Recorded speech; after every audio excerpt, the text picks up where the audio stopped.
I am personally with MEVP here based in the US. We invest in we call it MENA companies in the US. And we have a fantastic esteemed investor panel. We're going to start with Fadi. Hi. Hi, Fadi. How are you? Good. Okay, Mr. Alfie and Hala from Leaf Ventures. Okay, we're going to start with our first question. We can start talking about your funds, and, a little bit about what you invest in. Now, can't really hear you. Put the microphone up. Can you put your mic up?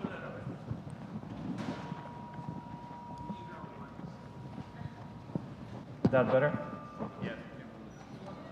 Okay. So let's start talking about your funds. What do you invest in?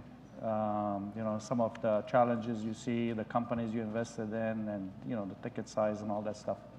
You want me to start? Yeah, Fadi. Okay, thank you, Eli.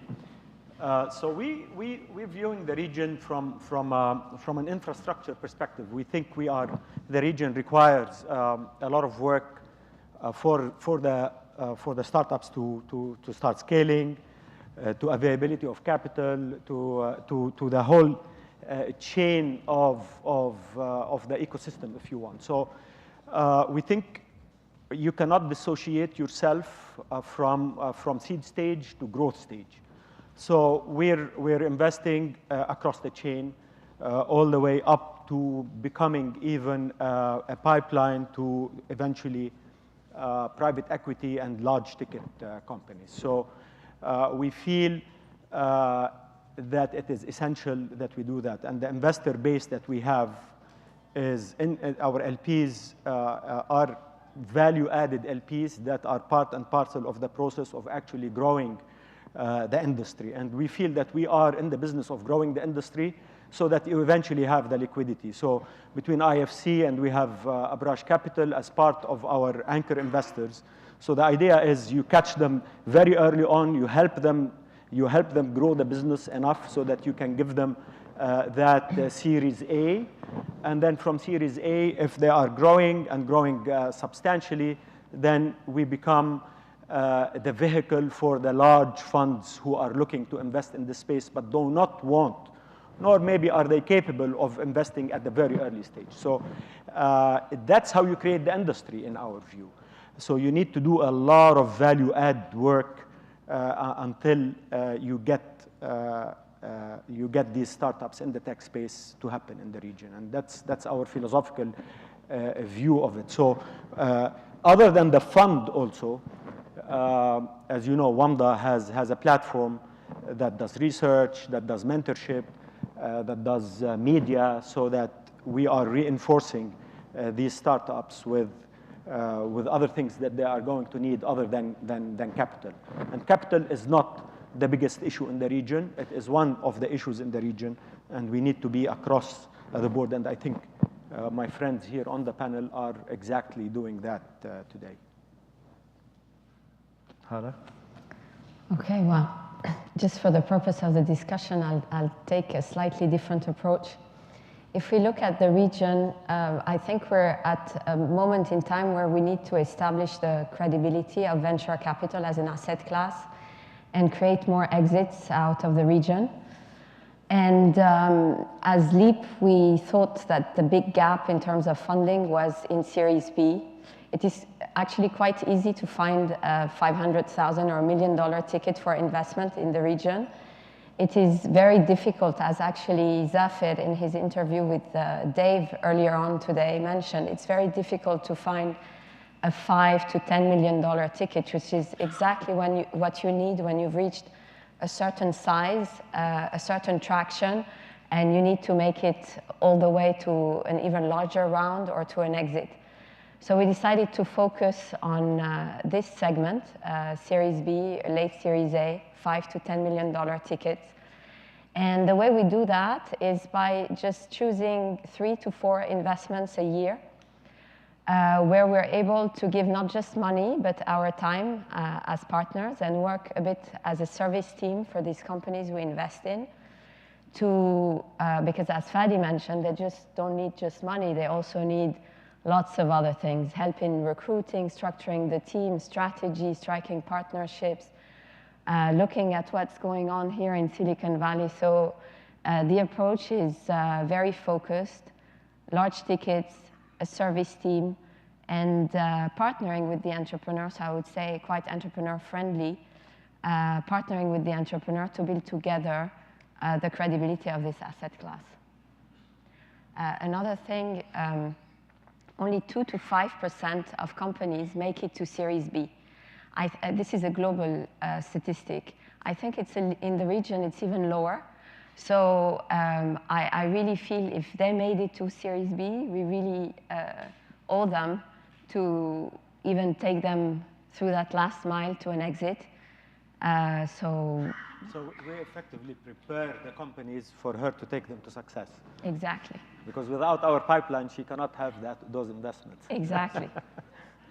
It's a maturity cycle that has to be completed for the system to work. The region is at a very early stage, and you need money and knowledge and capabilities and ecosystem building across the supply chain. You cannot choose and focus on one area and forget that you cannot have mature individuals if you don't have babies. So we're in the business of creating the babies so that they can become mature and create those big companies that are going to create the liquidity. What's important? Thank you. And what's important, actually, what I see from our industry, and it's red, so you can see it, is we work across borders. Yeah. You know, we work across borders, across all the region. We look at it as one, and that benefits our entrepreneur. Let's go back to Ahmed. Can you hear him? Is mine on? Yes. Okay. So if he's in the creating babies, I'm in the IVF stage. Okay. So we. You get the image here. Yeah, nothing beats mature. Unless you're more scientific and so we have accelerators in Egypt, Saudi, the UAE, opening Beirut and Tunis by the end of the year, hopefully, and looking at 3 to 4 more next year, and also looking at additional centers like the campus that we have in Cairo, the old AUC campus, and looking to do other ones in the region, places where startups can work together and collaborate. And at the same time, we're raising an early stage VC fund. We've made a few investments and hopefully we'll be closing that sometime early next year to fund probably an overlap with some of the things Fadi's looking at, but not going as large as the companies that both of them are looking at, much more on the early stage. And you get some really interesting dynamics. I will just share one fact with you, and because it ties in with what Rana mentioned earlier.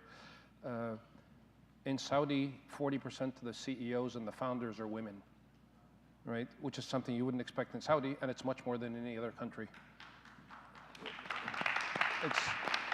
But I mean, it's not really a compliment to us, it's a compliment to the Saudi women who, because they're deprived of opportunities, as an accelerator, we don't have anybody to compete with. We get the best women in the country, and whereas in Egypt and other places, you're competing with the multinationals for the most talented women. So we found that there's great benefits if you just create opportunities, and the accelerators create opportunities for people to really come out and try to excel. And the one comment I'll leave on the accelerators is we don't tend to get the good teams at the accelerator level because they come in more as individuals, whereas when people gather as teams, they tend to be more mature and develop a company further before coming to an accelerator. So one of the bigger challenges is taking great entrepreneurs who have great ideas and helping them build a team while they're in an accelerator. And I think that's probably going to be the key to success of accelerators going forward. That's great. Yeah, we're starting noticing that the capital is starting to be available, but there's a lot of hands-on and a lot of support that the entrepreneurs are needed. To that point, what do you think are like some of the key challenges that remains in the region? Not to get too much into politics, but in the region overall, entrepreneurs, you have entrepreneurs in Saudi, in Egypt, in Dubai, in Lebanon, in Jordan. What are some of the challenges that they face, and how can we help them? What are the things that we can do to help them? Let me take a shot at that, and maybe my friends will add. So politics is not, so ignore the politics. We're people that invest in the region, and we think that's our home. And what you read in the newspapers and here on CNN is not something that we are bothered with. So what happens across is, if we were bothered with it, we would have been here in Silicon Valley. But we're focusing on the region. We think it's our home, and that's where we're going to invest. So as much as there is risk, we mitigate it differently, and we look at it differently in the region than anywhere else. So put that aside, because everybody faces that, so that's neutralized. But the biggest challenge, and the real challenges in the region today, is the availability of talent. Not because there is no talent, but because talent wants to go and work for big companies. The startups are struggling because they compete with the big companies for big salaries, and there is no tradition yet of saying, I'm working for a startup and that's sexy, I'm getting stock options, I am seeing businesses grow, I'm part of a nice story that is happening. And then there are the good startups like Souk.com, for instance. They're also sucking a lot of the talent that is depriving them from the smaller talent. There is a pool that is challenged there. Number two, the geography of the region is a much bigger challenge than the politics. Because you have 400 million people in the region. You have 200 million people online. You have practically 100% penetration of mobile phones. Smartphones are catching up very quickly. A huge number of people on Facebook and Twitter. So the whole story of talking of a market that is substantial, probably in GDP bigger than India, believe it or not, but it's fragmented. So the challenge of these entrepreneurs is how do we get them to actually maneuver the geography and melt the borders? That's the biggest challenge. So those who have been able and successful at moving beyond the border issues and the geography issues are the companies that are making it big today in the region. And that's why you have our unicorn in the region in Souk. I'm seeing Ronnie here. That's why Souk is popping up in my head, because it's our proud and joy as a unicorn in the region. Its success today, it is because it clearly understood that the geography needs to be conquered, and they have conquered it. That's another big challenge. And then capital remains to be a challenge, by the way. So $500 million in VC money outside of Lebanon, because Lebanon has $500 million in and for itself, which is another challenge by itself in terms of valuations and how we're going to start looking at companies. The rest of the region has, outside of the big tickets that come from foreign funds, no more than indigenously $500 million in VC money. That is not going to create an industry. I think these are, in general, there are other challenges, obviously, building teams, being able to understand that you're in it for the long run and not in it for the short run. So all sorts of things that you face here in the Valley. Yeah, I'll pick on his first point and try to relate it on how you can help. So yes, there is a talent pool problem, and I would slightly disagree with Fadi on the talent is there, but they go to work for big corporations. Go find a CTO out of the Arab region to build a video platform, for example, impossible. So they're all here, and you might know some as a Tekwadi or Lebnet network that could be of Arab descent and that could come back to the region, because these are resources, I mean, skilled resources, technical skills, developers, even marketing, sales that know how to function using Marketo or Salesforce.com, or that really, because the startup is not a place to learn. You need to hire people that are going to hit the ground running. And we don't have that many of them in the region. So I would love to tap onto the network here, because it's very difficult, given the geopolitical situation in the region, to attract just anyone back to the region, except maybe for Dubai. So help is needed here. Another point that might be a bit controversial, and I think it's kind of a challenge, is to put the entrepreneur himself into a track that is an entrepreneurial track. To have them accept to give up a lot of things in a region that maybe will look at you differently if you do, and just drop the safety net. That's something that is a challenge for us as venture capitalists to explain why they should give up equity for employees, why they should give up a big chunk of their salary, why they should have a 24/7, 360-day, 65-day a year until 3 a.m. and guess what, the rest of the team as well. So this is where, you know, coming to the Valley or having a mentor from the Valley could really help, because you're automatically put on this fast track, and you understand why, because the world is at this pace, and guess what, the digital world is not going to wait for you to catch up with them. You'd better catch up with the digital world. Okay, Fadi, back to the talent point, and I think it's essential that we understand where talent comes from in the region.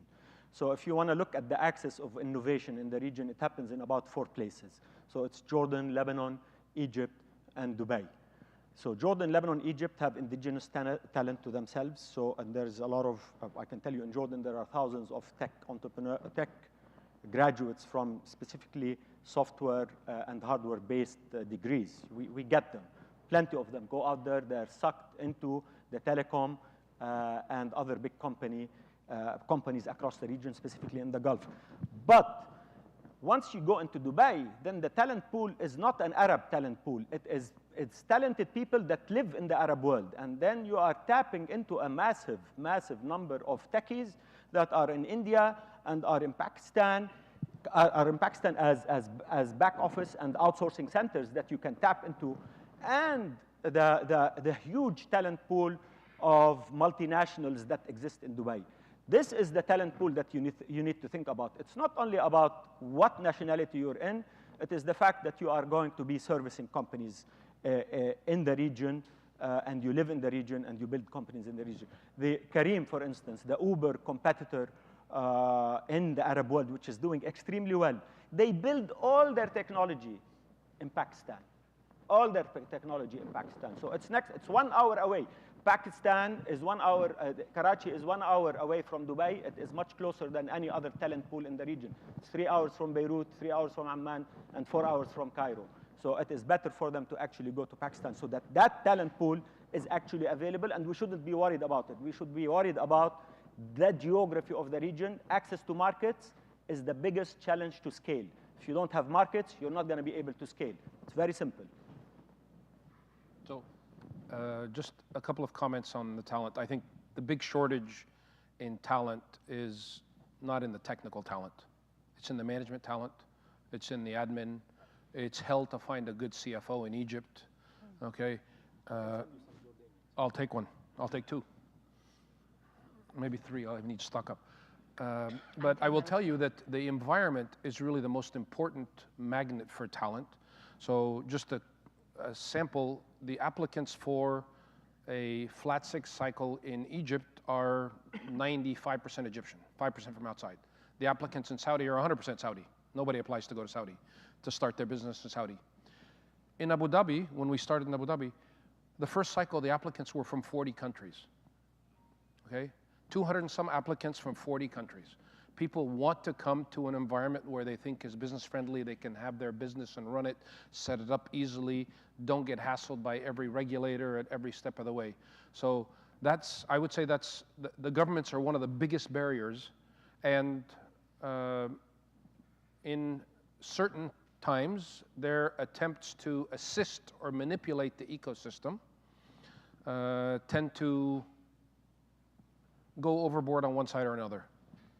But we might get into that point a bit later, but ecosystems have to develop naturally, and you can't overdo one part of it because it'll throttle. If we create 100 times the companies that what Fadi's doing can look at, and vice versa, it'll clog up, people will get disincentivized, and the system will stall, and you'll actually do more damage than good.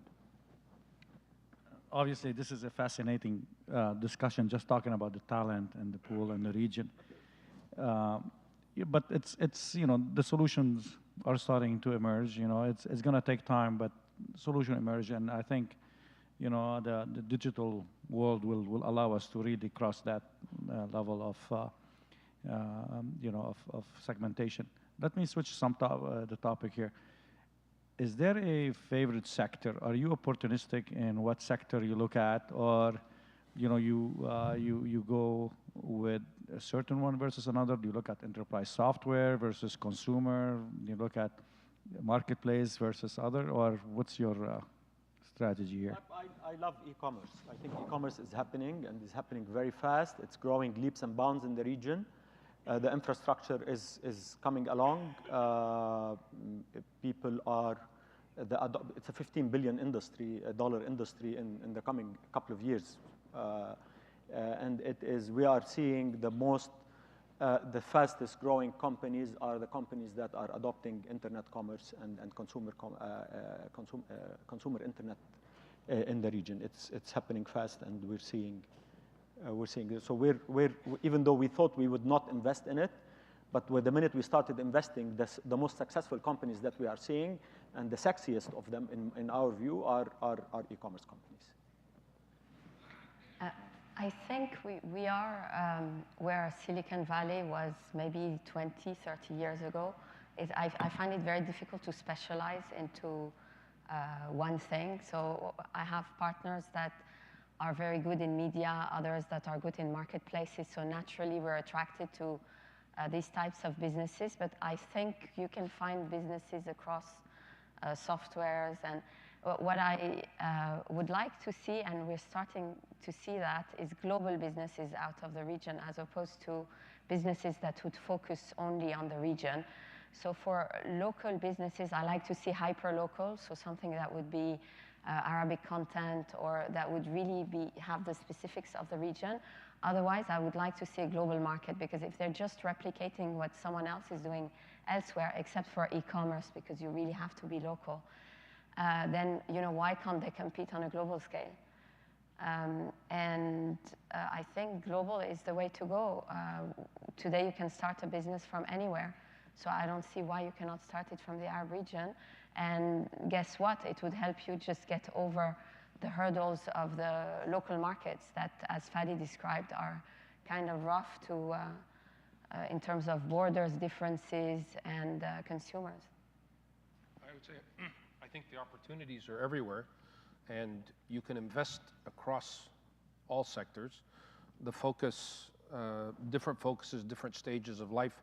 We tend to take companies across from clean tech to e-commerce startups to whatever. I personally, the ones I like the most are the kind of geekier ones, and the ones that are more IP based, and where we are able to file patents. And I think at some point we've filed somewhere between 15 and 20% of all the patents out of Egypt in the last 4 years from our startups, which is not so much a compliment to us as a knock on how bad innovation and patents filed out of the region are. But that's the stuff that I personally tend to gravitate to. As an organization, we fund across the board. Is there any question from the audience? Take that. Okay, Zahir. So I totally agree with Fadi on the talent issue. I think if you try to hire an engineer here in the Valley, it's nearly impossible. Engineers are actually starting to ask for cap tables from their employers. Before they join a startup, I totally agree that geography is the main challenge. Are you guys doing anything to solve that and to make that easier for the entrepreneur? No, absolutely, I believe it is. Are you doing anything to solve that? Because of my history of building a business that melted geography in the region, so the first thing that we did before we even launched the fund is build. There are 3 critical markets in the region that you cannot exist without. It is the UAE, Saudi Arabia, and Egypt. This is 80%. People think the Arab world is 22 countries. It's only 3 countries that are 80% of the GDP of the region. If you cannot do business in these 3 countries, the rest are irrelevant. So they're nice, they're add-ons, but it's Saudi Arabia, Egypt, and the UAE. And these are the 3 countries that you need to conquer geographically. In fact, all you have to do is look what Souk has done, because they're in these 3 markets, and you will know that these are the most critical markets, so you spend your time on them.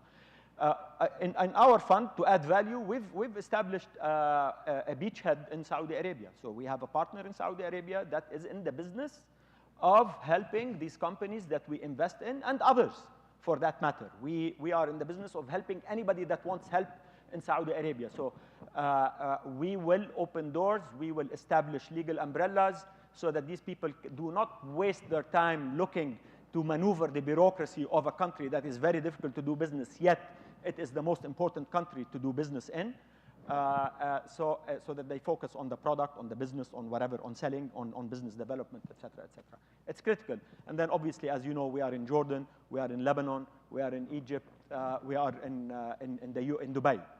And these are, if you want, the keys to these markets. Okay, we'll take one more. You want to pass the mic? Oh, here. Sorry, it just came here. Next.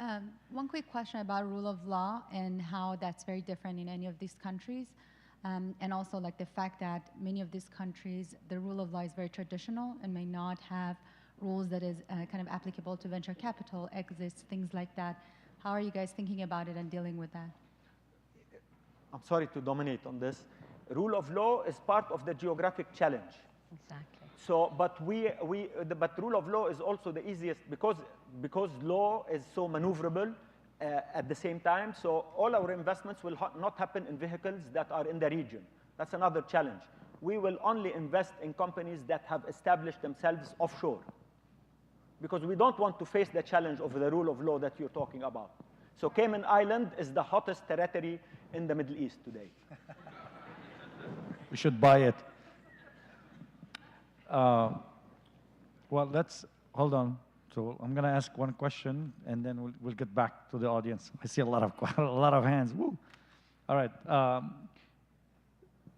What success stories, right? So there are companies. Of course, we heard about Souk, which is a unicorn for the Middle East. What is the profile of a successful company that you invested in, you came across, you like? Something to... A quick one.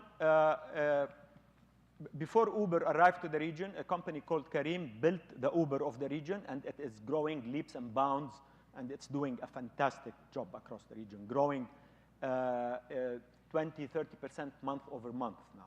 Again, focusing on the 3 markets, the UAE, Saudi Arabia, and Egypt. How did they solve the team and the access to... They're mature, so they are... So companies that are starting up out of Dubai, because they're a Dubai-based company, are companies which we're seeing. So the trend in the Arab world historically... The CEOs from where? The CEOs are non-Arabs. But that's okay. Hold on.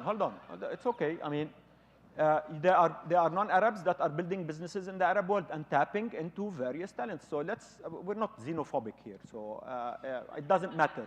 If you think the Arab world is a place you want to live in and build a business in, then ahlan wa sahlan. We're not, I don't care.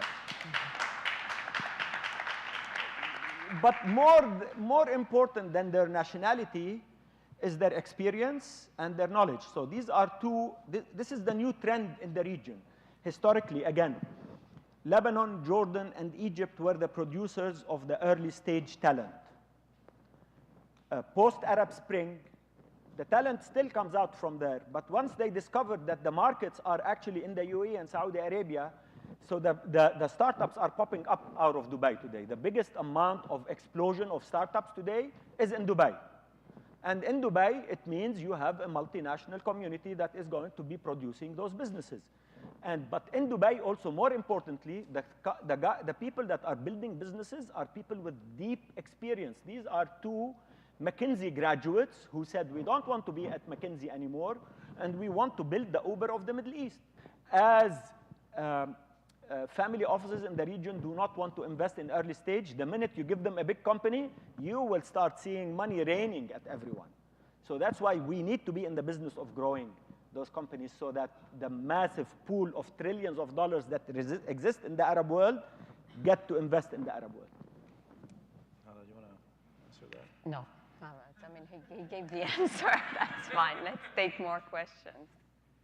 Okay, before we take one question, so we're sitting in a Silicon Valley, right? So we're talking to an audience that is mixed. There are people coming from the region, and there are people that are here, and they're entrepreneur, and they're in it, but they're also interested in helping, in giving back. So what's the message to this audience here in terms of the role that they could play?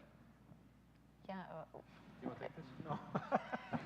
Yeah, I mean, I kind of mentioned this in the answer about the challenges. I think if you can help in recruiting, I mean, I totally agree on, yes, you can tap onto the West, onto India, onto Pakistan. There is also shortage of management talent, but there are some talent here that are of Arab descent and would like to go back to the region. And if you can put us in touch with these people, that's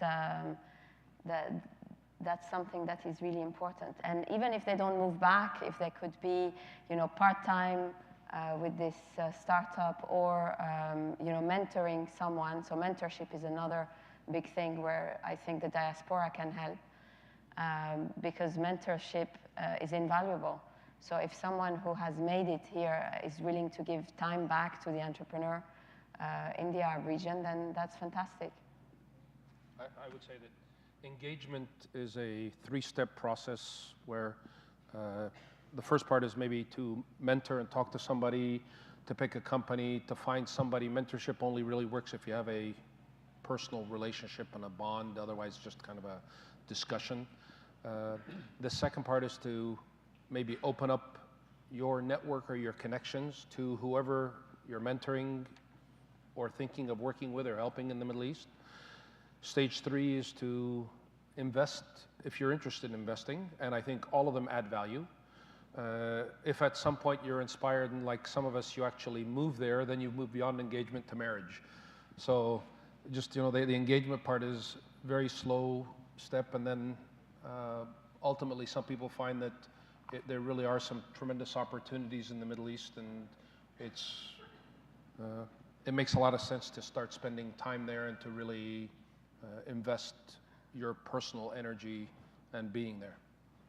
Okay, thank you. Let's take... Yeah, just because when you asked me after the very long Fadi answer, I said no. But let me take just a moonshot here about success stories in the Arab region. I mean, Sue and Karim are fantastic stories. They are local stories. Let me just take a moonshot here and say I want a global story out of the Middle East. And I think we can do it. I'm really starting to see entrepreneurs who are thinking globally. So we don't see it yet because they're small. But I think if we sit here 5 years from now, we can find these global stories out of the Middle East. Yeah, we're starting to see many of them, but they are still at the level where they are not global. They're not that big. I think global stories will happen. I mean, there's no reason. There is no reason. They want us to finish. Okay. There will be global stories. One thing I would like to say to the diaspora is that the Indian diaspora created the digital explosion in India. The Irish did the same thing with Ireland, and the Chinese are doing the same thing in China. And then don't give up on the region. So the region, don't read too much into the craziness that happens in some countries. The rest of the region is very predictable. It's going to always be there. It's not going to vanish. You need to help us bridge between what happens over there and what happens over here, and so that you can help Hala in creating her global company.